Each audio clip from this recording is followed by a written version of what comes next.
নরসিংদীতে দেশ টেলিভিশনের সাংবাদিক আকরাম হোসেন ও তার পরিবারের ওপর ভয়াবহ হামলার সিসিটিভি ফুটেজ সামাজিক যোগাযোগ মাধ্যমে ছড়িয়ে পড়েছে।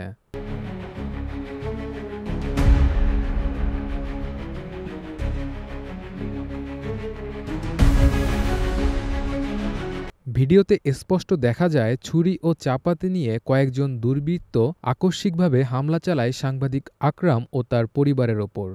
প্রাণঘাতী সেই হামলায় অল্পের জন্য সপরিবারে রক্ষা পান তিনি। হামলার সময় আকরামের সঙ্গে তার স্ত্রী, শিশুসন্তান ও ভাগ্নি উপস্থিত ছিলেন।